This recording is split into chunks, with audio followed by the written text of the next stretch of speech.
En este vídeo mostraremos cómo conectar y utilizar correctamente el equipo PQ3 Plus. También hablaremos de cómo interpretar los indicadores lumínicos que este equipo posee, y se verificará el correcto conexionado, utilizando el esquema fasorial que la aplicación Android dispone.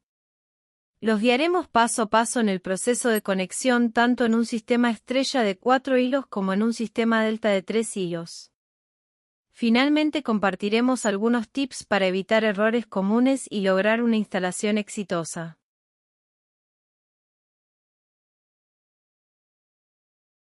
En la parte inferior del equipo ubicamos las entradas de tensión y de corriente del equipo.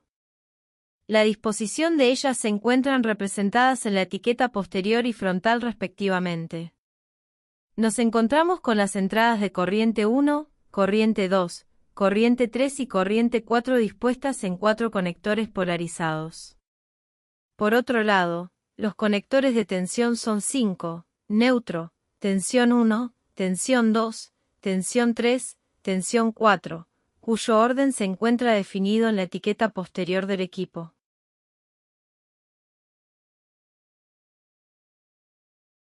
El frente del equipo posee varios indicadores lumínicos que nos muestran la operatoria del equipo y el estado de funcionamiento del mismo. En el extremo superior izquierdo referenciado como Upload, se ubica el indicador de transmisión remota GPRS. Este equipo en particular cuenta con esta funcionalidad por lo que tiene incorporado un conector para poder hacer conexión de una antena externa. Este conector no se encontrará en los equipos que no cuenten con esta funcionalidad, en ese caso el indicador permanecerá apagado. Otro indicador es Rec Status, que parpadea cada un segundo en color magenta indicando que el equipo está registrando. El indicador de Wi-Fi parpadea en color azul, señalando que el equipo tiene activa la red Wi-Fi y que está disponible para realizar una conexión desde un dispositivo Android. Una vez establecida esta conexión, el indicador quedará fijo. En el borde derecho se encuentra el LED de GPS que parpadea intermitentemente mientras se realiza el proceso de búsqueda de señal. Estará fijo una vez que el equipo se haya sincronizado en localización y horario. Permanecerá apagado si el equipo no cuenta con esta funcionalidad. Por último se encuentra el indicador de carga que nos muestra cuando se está cargando la batería UPS. Este indicador se encuentra apagado cuando el proceso de carga se completó, o cuando no se tiene la alimentación conectada. En este caso el equipo se alimenta desde los conectores de neutro y tensión canal 1.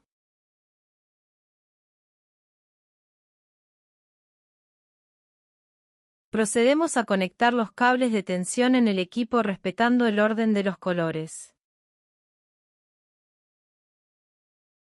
Conectamos los extremos opuestos de los cables de tensión en nuestro tablero de prueba, que posee conectores para las 3 fases y neutro, identificados con los mismos colores del equipo. Además, por medio de un teléfono Android nos conectaremos por Wi-Fi al equipo para visualizar el esquema fasorial en tiempo real.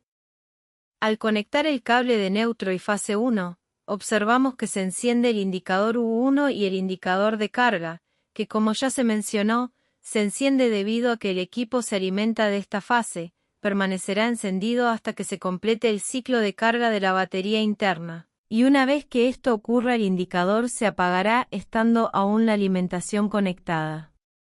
El indicador 1 permanece fijo señalando presencia de tensión normal en el canal 1. De la misma forma al conectar la tensión 2 se encenderá el indicador U2, y al conectar la tensión 3 ocurrirá lo mismo con el indicador U3. A modo de ejemplo generaremos un error de secuencia inversa en el conexionado de tensiones. En este caso tendremos una secuencia RTS y no una RST, que es la deseada. Los indicadores U2 y U3 parpadearán de forma alternada indicando este error en la secuencia. Lo corregiremos intercambiando la fase 2 con la fase 3. Los indicadores volverán a quedar fijos mostrando que la conexión es correcta. Esto lo podemos confirmar en paralelo mirando el esquema fasorial. Para los canales de corriente procedemos a conectar los transductores suministrados con el equipo. en este caso son los TI Flex de 3000 A. Los insertamos teniendo la precaución de no girarlos para no dañar los conectores, y respetando el código de colores de los mismos. En el lomo del sensor de corriente se encuentra una flecha que apunta hacia la carga, es decir que a la izquierda de esta flecha se ubica la fuente y a la derecha la carga o consumidor. Colocamos el sensor en nuestro lazo de corriente de la fase 1 respetando el sentido de la carga, y observamos como el indicador I1 se enciende de forma fija mostrando que se detectó corriente y que está en fase con la tensión. Lo mismo ocurre al conectar I2 e I3. En el esquema fasorial podemos confirmar que para este sistema trifásico de 4 hilos en estrella el equipo se encuentra correctamente conectado, puesto a que las cargas se encuentran en fase con las tensiones. A modo de ejemplo simularemos un error en el conexionado invirtiendo el sentido del sensor I1. Vemos como el indicador de la corriente 1 empieza a parpadear indicando el error. En el esquema fasorial observamos como el fasor asociado a I1 está opuesto a la tensión U1. Siguiendo con la simulación invertimos el sensor del canal 3, y observamos el mismo comportamiento en el indicador I3 y en el esquema fasorial. Por último hacemos lo mismo con el sensor del canal 2, en esta condición los tres indicadores de corriente se encontrarán parpadeando. En el esquema fasorial se observa cómo los fasores de las corrientes están opuestos a los de las tensiones. Para finalizar volveremos al estado correcto de conexión orientando los sensores según corresponde. Otro error que se puede dar al momento de instalar los sensores es el cruce de fases. Simularemos este error colocando el sensor de corriente I2 en la fase 1 y el sensor de corriente I1 en la fase 2. Si bien la orientación de los sensores es la correcta, es decir que apuntan hacia la carga, el error se da al estar colocados en fases erróneas. De este modo observamos cómo los indicadores de ambas corrientes parpadean en el frente del equipo. Esta falla también es evidente al observar el esquema fasorial, donde se puede ver que los fasores correspondientes a I1 e I2 están permutados entre sí. Para terminar corregimos la posición de los sensores, de manera tal que en el frente del equipo los indicadores están encendidos fijos.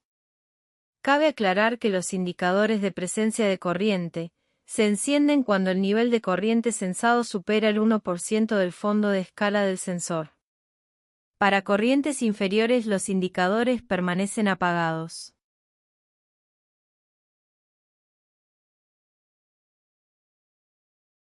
A continuación, se muestra cómo conectar el equipo en un sistema delta 3 hilos.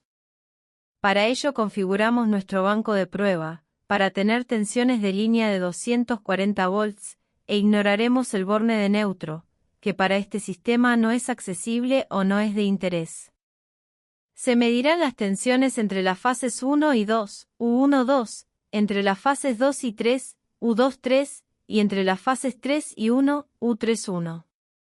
Para ello es necesario configurar previamente el equipo para medir en este sistema. El conexionado se realiza de acuerdo al esquema que se observa en pantalla, donde el canal 3 de tensión no se conecta, el cable de neutro se conecta a la fase 3 a modo de referencia. Los canales de tensión 1 y 2 se conectan a las fases correspondientes. Procedemos a realizar las conexiones en nuestro tablero y observamos que los indicadores de tensión se encienden correctamente. En el esquema fasorial, vemos que la medición de las tres tensiones de línea es correcta, y que el sentido de giro también lo es. Por último queda conectar los sensores de corriente, que se conectan de la misma forma que en el sistema estrella, es decir, el sensor de corriente I1 se instalará en la línea 1, de la misma manera los otros sensores se conectarán en sus líneas correspondientes. Cabe mencionar, que en el caso de que no se conecte el sensor de corriente del canal I3, la medición de potencia trifásica será igualmente correcta, puesto que el equipo mide según el teorema de Blondel, donde solo se necesitan 2 batímetros para determinar la potencia total de un sistema de 3 hilos.